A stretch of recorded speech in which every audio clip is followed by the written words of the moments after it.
Hello friends and welcome back. Today I'm going to be reviewing One Dark Window by Rachel Gillig. We're just going to get that out of the way. Gillig. That's what we're going with, okay?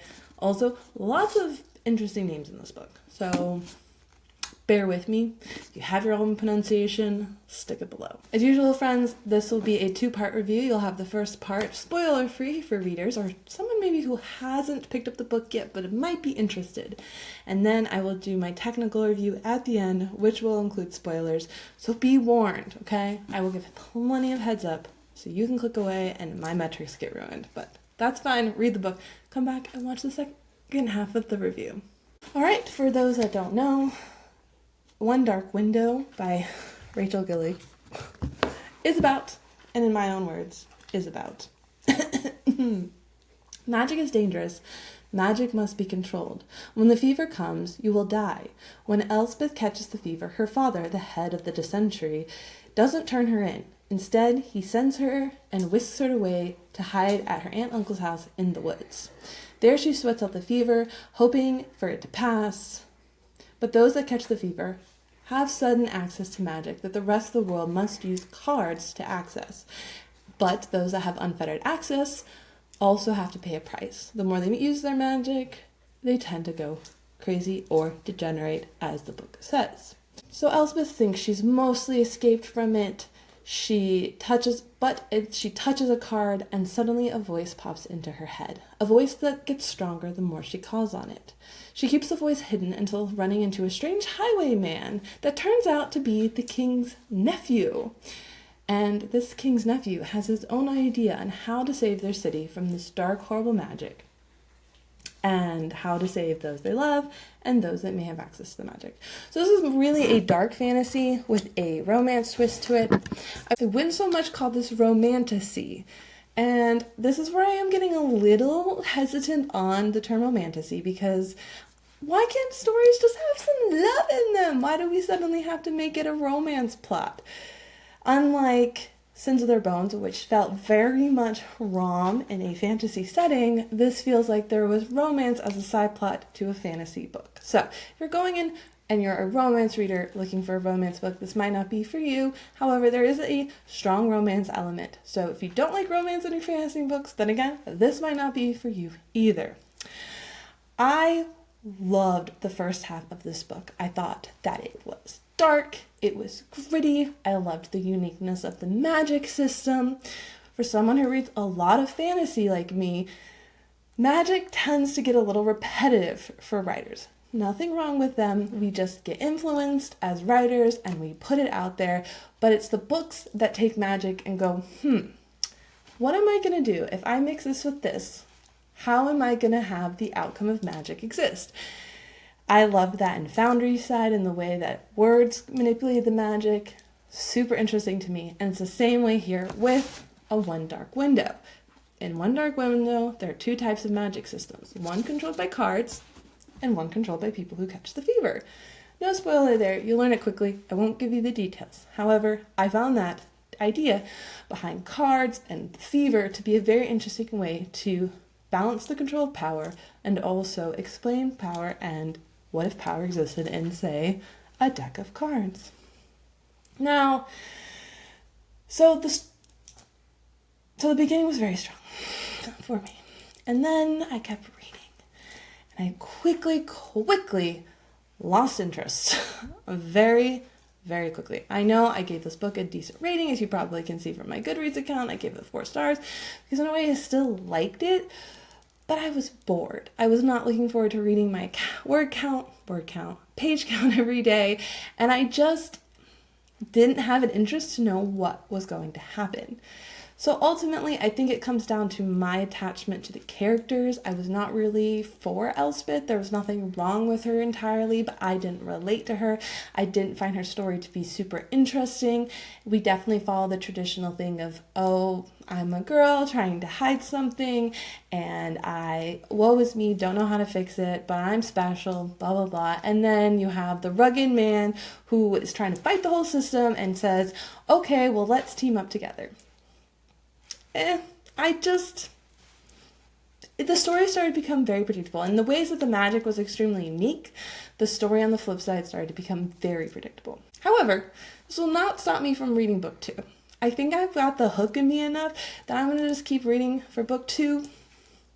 Can't help it. There is a 10-week wait for it, and I will only be able to get a digital copy, which kind of makes the enjoyment of reading the second book a little on the lower side, but hey, what are you going to do? And always that the book started to become predictable, and the ending in a way it was a little predictable. I will get into more of that in the technical review because I don't want to give spoilers away.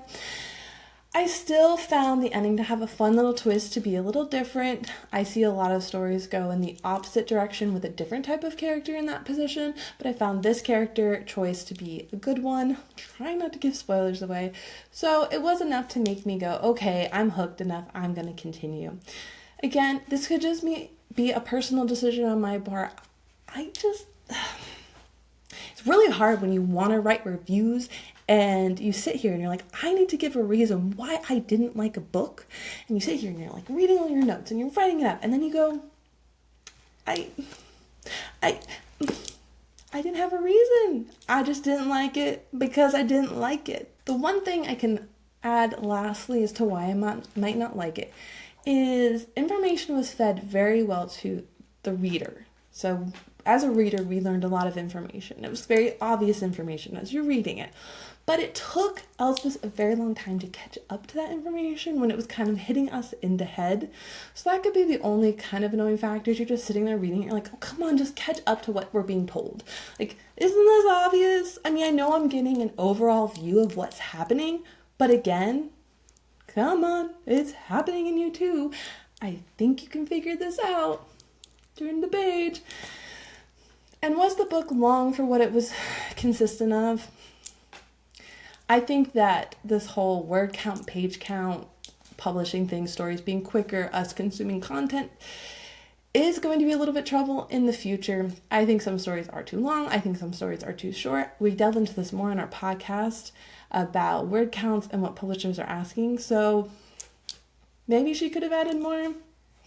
I think for people who really like to exist in the world building and want to spend a little bit more time in the world might really enjoy this story. I think that there's a lot of time in the world building as a fantasy element into it and less into like a really strong running plot. So if you like world building and fantasy and want to live in the world, then this might be the book for you. Now, friends, it is time for technical. I have kept this spoiler free enough, and now I am dying to tell you and talk to you from a spoiler review. So click away or continue listening. This is for the readers and the writers. Okay, so rant time. All right, now that I can get the chains cut off of me, it is a rant time. Rant time is I am tired of stories ending with a character being lost and needing to be saved. It happened in Divine Rivals. It happens here. I can't think of any other books, but I know there's a lot. Lake's Edge, I believe, also did it, if I'm naming the title correctly. There was another one where we lost someone and, we now need to go save them. And it sets the reader to feel like they know the entire plot of the second book. I was wrong with Divine Rivals. The second book, phenomenal. And I'm really glad I made myself read it. It has made me continue reading books that end in this way. But again, I'm just tired of that being the cliffhanger of the first book. Oh no, someone's lost. Now we have to go spend the rest of book 2 trying to keep them and save them. When did this become a new plot thing and popular? And that's exactly what happened in One Dark Window. The only difference with this one is why I said there was a good twist at the end is it happens to Elspeth. Normally, especially with female-led protagonists or romance books, it is the male protagonist or love interest who tends to go missing. In this case, it is Elspeth who loses her mind. Essentially, the monster takes over, as we've all predicted. That should not be too much of a spoiler. If you've read the book, it's literally projected from the start. Anyway, so she gets taken over by the nightmare and he can take control of her body. So he now becomes an extremely forward-facing character in the story. And he is probably my favorite character, the nightmare, of the entire book, which is why I'm interested in reading book 2. Now, her being taken over by him is a little bit different than, say, someone going missing, because now we're given a new character in her place, which is the nightmare. So if you read the book and you really love the nightmare, then reading book 2 is going to be an interesting concept to take over. And I love this idea of him taking over her body. it was also a massive surprise because the book was written in first-person narrative. A lot of times first-person narrative leads a lot of readers to believe, hey, nothing's going to happen to the main character because it's told through her voice, or the protagonist's voice. If we don't have the voice anymore, then we're not going to know the rest of the story. We're watching the story through the person's eyes. And so first-person narrative makes you think the person is not going to die. Now, spoiler for another book, the Divergent series. First person, well, I mean, that was spoiled because then we got another point of view to like carry the story on, so you knew something was going to happen, at least I did. But it led a lot of people to think, oh, she can't die because we're seeing the story through her. So I found it very interesting at the very end when the narration was mixed up and we got the nightmare and she just kind of slips away. I'm not going to complain about that because I think it worked well. It was in seamless flow, and I think that's what's key. You don't have to stick to the same POV if you can have a good flow and gently lead the reader to follow you into the new point of view or into the new first person, third person, whatever. You need a good flow. And I think that this book did an amazing job of taking her point of view and her first person. You know, I'm saying all this and now I'm just like, okay, yeah, it was first person. A lot of times I make these reviews after reading one or two more books after this one, say, and then I get all mixed up in that. Anyway, so if you take people and you're able to lead them through that, then you're fine.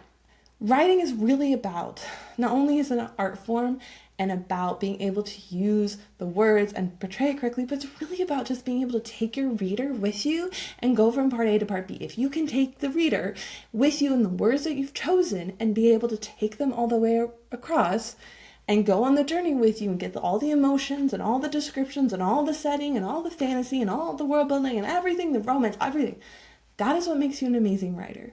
That is the key to writing. And we can do that in multiple different ways. And again, the ending of this just is a great example to show you of taking your reader along. And if I'm going to rant from my last review, if you're not watching this in order, my last review is Never Lie, and I bitched about the narrative of, her writing style. This is a great example of elevated writing. I'm just going to say, this is what I want in my books. If I'm being picky, this is what I want, okay? Example.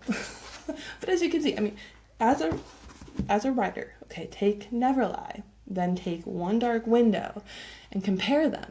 You're like, but Kate, they're different genres. They're written differently. No.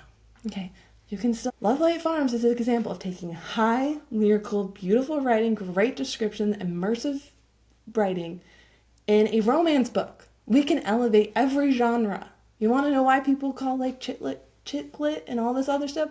It's the writing. So let's elevate our writing. Let's put the effort in. Let's make it beautiful. And you can still do this even if you want to be self-published, okay? How do we do this? We read and we write. We read and we write. Read and we write. Okay? I wish I could give more reason on a technical point of view and a spoiler why I wasn't really into this book. It was missing a spark for me. It's probably a very personal reason why I didn't like it. Maybe it was the mood I was in reading it. I always feel horrible when I pick up a book and I'm not into it because I can't tell if it's the book sometimes or if it's me.